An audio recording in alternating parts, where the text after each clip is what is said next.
Celebrating with this one. Shout out Disco, man, straight out of Coachella. Where you at? Not a lot of people were talking about Rosalia's set. We got Rosalia up in a couple minutes.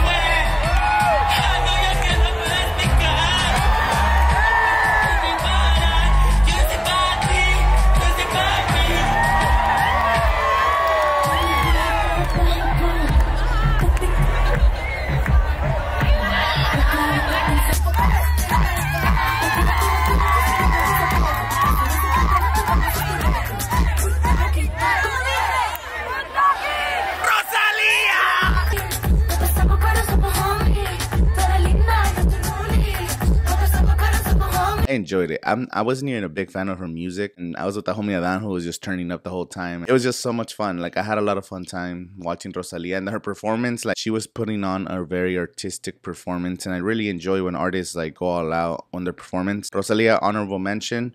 And she brought Raul Alejandro, so that was pretty cool. Number 5, we have Blackpink. Now, to be fair, I didn't watch the entire set because I ended up leaving to go watch Eric Pride's at the outdoor theater. And I wasn't even really close to the stage. I was more in the middle of the field. I was able to see it from the screens. Choreography and the costume changes was amazing. Best performer of the weekend for sure. Except I didn't catch the full set, so I can't put them on number 1 because I wasn't there for the whole thing. This weekend, I plan on being a lot closer to watch Blackpink. So we'll see how it goes weekend 2. But as of now, I have them on number 5.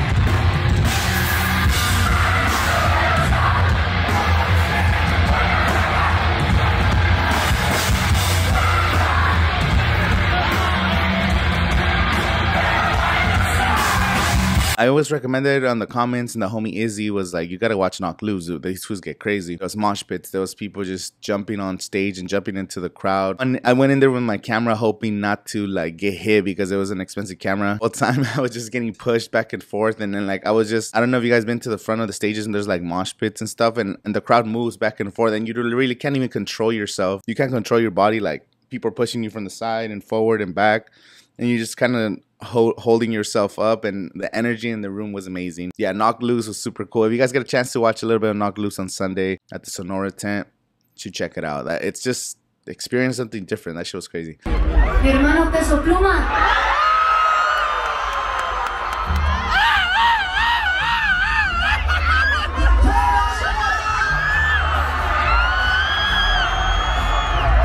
I was hating on Becky G when the lineup dropped. I'm like, why is Becky G in the lineup? Like, who cares about her music? But then she played, like, I actually started listening to her music, and then she has a song. She dropped songs with Peso Pluma, with Fuerza Regida.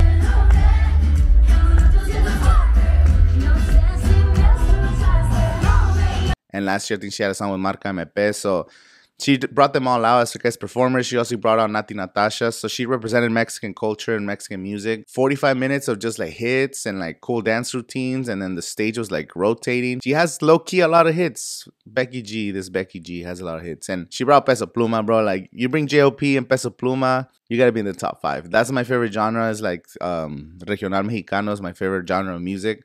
So if her bringing those guest artists and like, I don't know, that shit was so cool. So for me, Becky G has to be in the top 5. So I have her at number 4.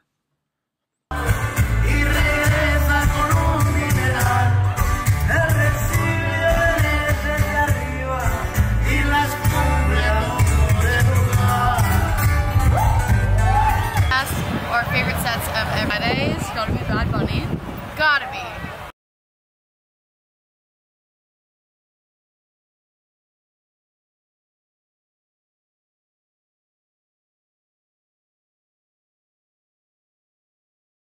Number 3 is Bad Bunny. I had so much fun at Bad Bunny, and you know, some people said that his performance was whatever. Some people said the technical difficulties sucked, but sometimes those are not even his fault.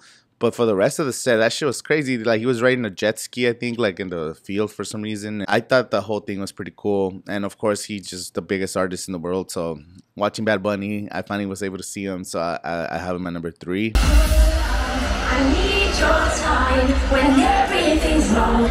It's not even fair, bro. Like, this guy is just on another level. one of the biggest and best artists in the world is Calvin Harris. If you could watch Calvin Harris DJ, like I would watch that fool DJ every weekend, bro. Like he just plays fun music. Like no one has Calvin Harris type hits, like where everybody knows the lyrics to every song. And that's the best when you're watching it with 100,000 people and everyone's singing the same songs and dancing and fun. And like it brings you memories from like other years. And now the number one artist I watched this weekend. Let me go before I say the number one. So I'm gonna say some other honorable mentions. Willow Smith, bro. Willow, she got down. I really enjoyed it.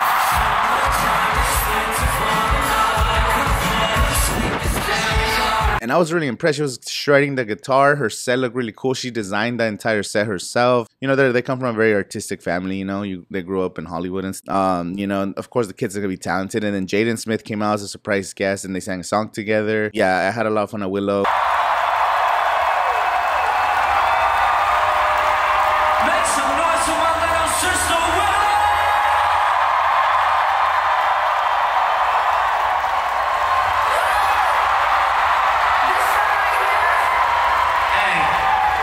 Willow, I look up to you. You're an amazing person. You're an amazing artist. It brings tears to my eyes as your brother to see you do this.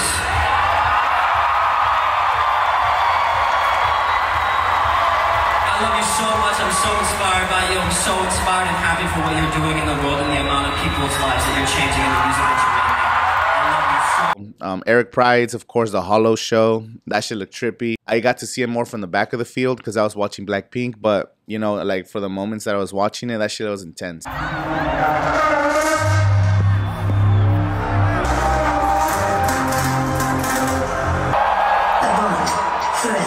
and beyond. The Tale of Us was really cool. I like The Tale of Us. Oh, I went to see Blackpink, so I only watched like some of The Tale of Us. That's what it was. I recommend you guys just check it out for a little bit because the visuals are just like literally out of this world. It's like some robotic stuff. So.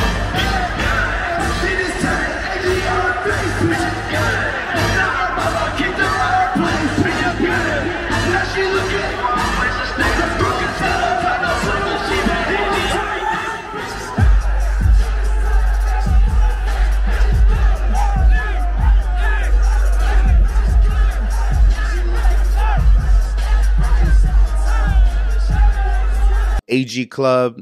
It was really early in the day, like at 2:30 p.m. and I had a lot of fun with AG Club. They're like an upcoming rap group. You guys should check them out.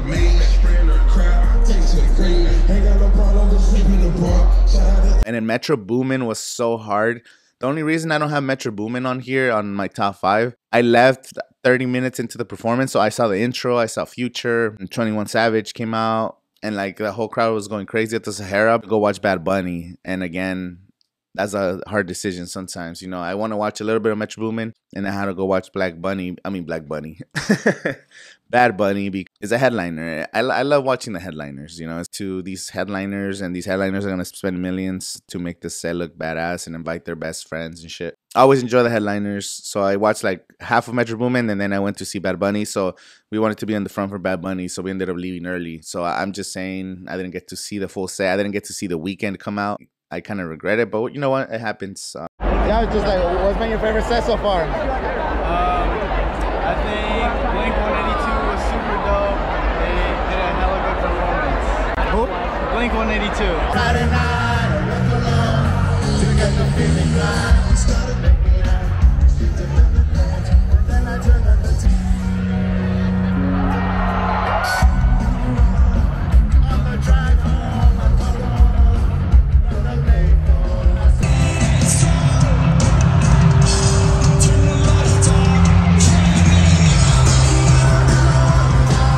Danny Lux is not, he's late because he's a fucking Mexican.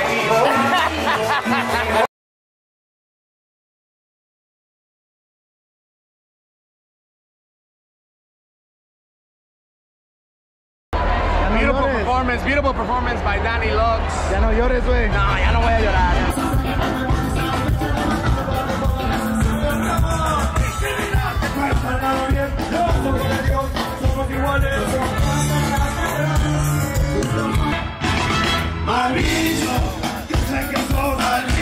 First Coachella. I've been watching your videos to, you know, get good tips, bro. it's been so much fun. Where you from or what? From the East Coast, bro. Oh shit. All the way from the East Coast. I flew in. How was the experience on Coachella the whole day yesterday? Yesterday it felt long, but in a good way. Like, you know, I got here like when gates first opened. I went in line for merch, and then I went and I saw a bunch of people. I went to Chavez. Yeah. And then I came here to Gobi, and then I went to Sahara main stage. Fuck, everybody, that's dope, bro. It was fun, bro. Yeah.